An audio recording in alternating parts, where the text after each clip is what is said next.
आवाज the voice में आपका स्वागत है और मैं हूं मंजीत ठाकुर। और आज जिस शख्सियत से हम बात करने वाले हैं उनसे किसी परिचय की जरूरत नहीं है। भारतीय सिनेमा के सबसे बेहतरीन अदाकारों में से एक नसीरुद्दीन शाह। सर, बहुत बहुत स्वागत है आपका वॉइस आवाज द वॉइस में। सबसे शुक्रिया पहला सवाल मंजीत भाई, शुक्रिया। सबसे पहला सवाल तो यही होगा सर कि ये जो कोरोना की महामारी पूरे देश में और दुनिया में उसने तबाह किया लोगों को, क्या ये जो लॉकडाउन का टाइम था, ये कोरोना का जो काल था, इस समय आपका तजुर्बा कैसा रहा? आपने कैसे ये समय गुजारा? ये एक तो ये कि मुझे बहुत ज्यादा तकलीफ नहीं हुई, क्योंकि मुझे आदत सी है जब कुछ काम ना हो तो घर पे रहने की, और मैं अक्सर महीनों गुजार देता हूँ घर पे और घर से ही काम करता हूँ जब थिएटर का या कोई लिखने पढ़ने का काम होता है।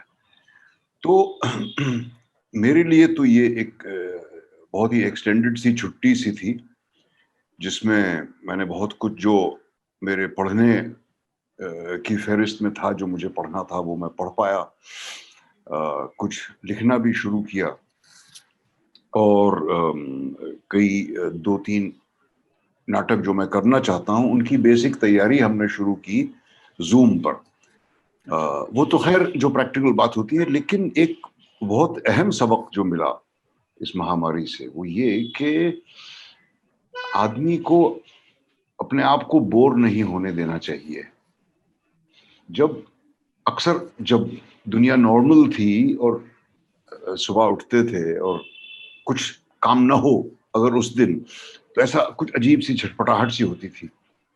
इन दिनों के दौरान हर सुबह जब मैं उठता था, मैं सोचता था कि भाई कुछ है ही नहीं और पता नहीं कब तक नहीं होगा, तो कुछ ना कुछ ढूंढो करने के लिए। तो ये फिलॉसफी लेकर मैं चला और अपने आप को बोर होने नहीं दिया मैंने। इत्तेफाक से एक एक बंदा बांसुरी बजाता हुआ जा रहा था, बांसुरियां बेच रहा था, तो मैंने उसको रोका, उससे एक बांसुरी मैंने खरीदी और मेरे दोस्त हैं रघुवीर यादव जो बहुत बेहतरीन बांसुरी बजाते हैं, उनसे मैंने कुछ सबक लिए और उसका मैं रियाज करता रहा। जब कुछ न हो करने, और इत्तेफाक से ये भी मैं कहना चाहूंगा कि कम से कम 1 महीने तक हम लोगों ने टीवी ऑन भी नहीं किया, कोई फिल्म भी नहीं देखी। पढ़ने में, घर का काम करने में, और फिर रमजान भी चल रहा था उन दिनों, तो मैंने मेरे ख्याल से जिंदगी में पहली दफा पूरे के पूरे रोजे रखे कि भाई कुछ तो हो to look forward to at the end of the day.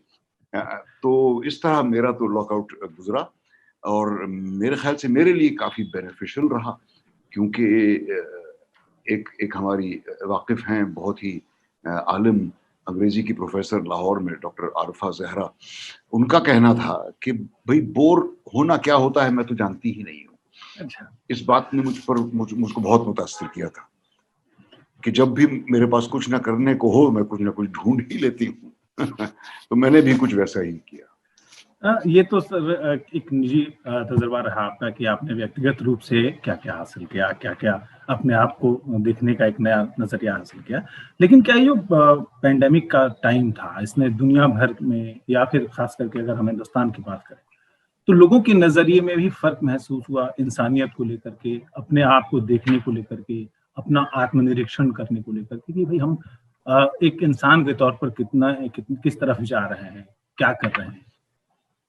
जब ये लॉकडाउन अनाउंस किया गया 4 घंटे के अंदर, जो कि मेरे ख्याल से बहुत ही कम अरसा था, और इन सारे यूपी के काम करने वालों को, बिहार में से आए हुए काम करने वालों से, पंजाब जितने भी थे, जो सब के सब पैदल चलने लगे अपने अपने घर, जब उनको कोई रास्ता नहीं मिला, तो मेरा ख्याल अपने ऊपर, देखिए एक्टरों का तो ये है फिल्म इंडस्ट्री में खास तौर पे कि बुजुर्ग एक्टर तो जरूरी हैं ही, चाहे आप नौजवानों की फिल्म बना रहे हैं उसमें बुजुर्ग तो चाहिए ही होते हैं। हर कोई भी कहानी मुकम्मल नहीं होती बिना बुजुर्ग के, तो बुजुर्ग एक्टरों की तो जरूरत पड़ेगी ही। मुझे कोई फिक्र नहीं थी इस बात की कि 65 साल से ऊपर हो, बिल्कुल बेवकूफ़ी की बात मुझे लगी कि भाई 65 के हों तो आपको खतरा है, 64 के हों तो आपको कोई खतरा नहीं है, तो मुझे समझ में नहीं आई बात। लेकिन मेरा दिल हौल जाता था इस ख्याल से कि जितने हमारे डेली वेज अर्नर्स हैं और हजारों हैं जो फिल्म इंडस्ट्री जो अपने कंधे पे लिए हुए चल रहे हैं, जो मेकअप आर्टिस्ट्स हैं, जो डांसर्स हैं, जो स्टंटमैन हैं, जो लाइट पकड़ने के जो बैठते हैं बेचारे जो तरापों पे, जो कैमरा उठा के लाते हैं, जो सफाई करते हैं, जो आपको चाय पिलाते हैं, जो कैंटीन में काम करते हैं वेटर्स, उसके बाद और ख्याल बढ़ता गया कि हमारे सामने जो किराने की दुकान थी वो बंद पड़ी थी, रिक्शा वालों का क्या हो रहा होगा, रेस्टोरेंट में जो वेटर्स का काम करते हैं, जो मसालचियों का काम करते हैं, उनका क्या हो रहा होगा।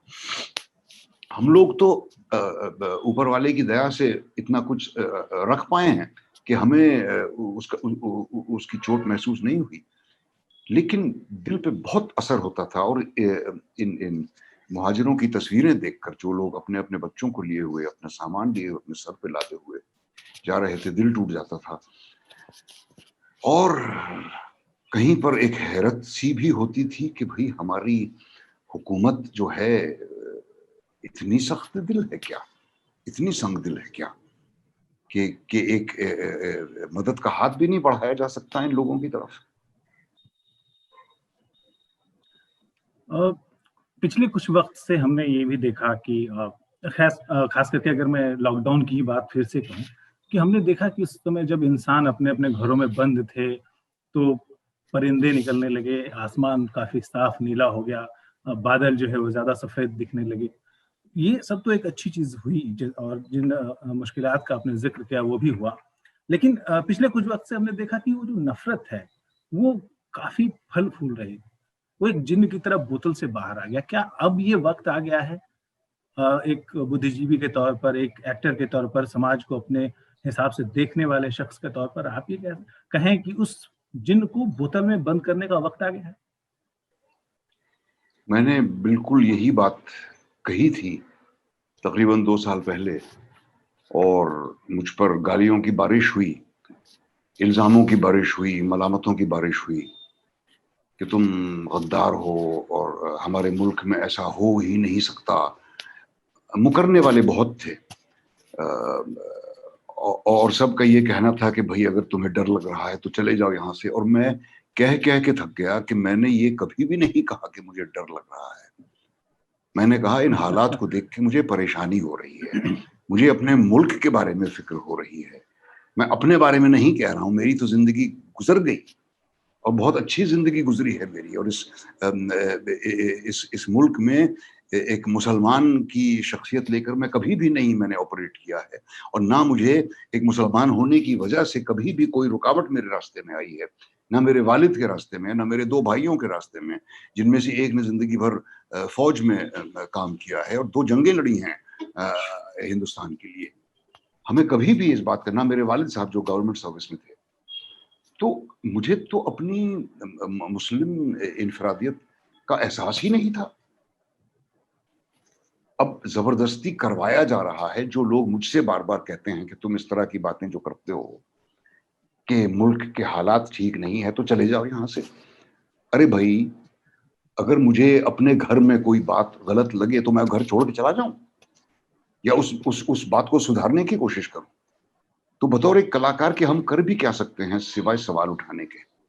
मैं कोई सियासतदान तो हूँ नहीं, ना मेरे पास कोई इख्तिदार है कि मैं कोई कानून ला सकूं, ना मेरे पास डंडा है कि मैं लोगों को पीट-पीट के लाइन में खड़ा कर सकूं। मैं एक कलाकार की हैसियत से जो अपने मुल्क से बेपनाह मोहब्बत करता है और जिसे अपने मुल्क के बारे में फ़िक्र है, उसकी हैसियत से मैं जो कुछ कर सकता हूँ, कर रहा हूँ।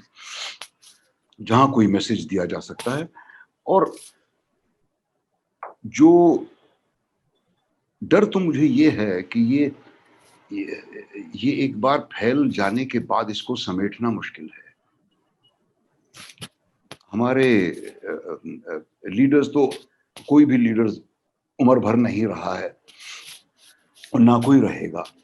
हर एक का दौर आता है, हर एक का दौर चलता है, हर एक का दौर खत्म हो जाता है। तो वो तो जैसा होना है वैसा ही होगा। लेकिन अफसोस मुझे इस बात का है कि जो बातें जैसा कि कुणाल कामरा ने कहा कि 4 ड्रिंक पीने के बाद होती थी, अब वो सुबह की कॉफी पीने के बाद होती हैं। और भी हैरत होती है इस बात से कि जो जो बातें छठी सातवीं क्लास के बच्चे एक दूसरे को ताने दिया करते थे, हिंदू मुसलमान, उस तरह की बातें फेसबुक पे कही जा रही हैं। उस तरह की बातें खुलेआम हमारे जो people who should know better, वो उस तरह की बातें सिर्फ सोशल मीडिया पर ही नहीं, नेशनल टीवी पर भी कर रहे हैं। तो बस दुआ कर सकते हैं और अपने दिल में नफरत ना पालें, सिर्फ एक हम ये हलफ उठा सकते हैं।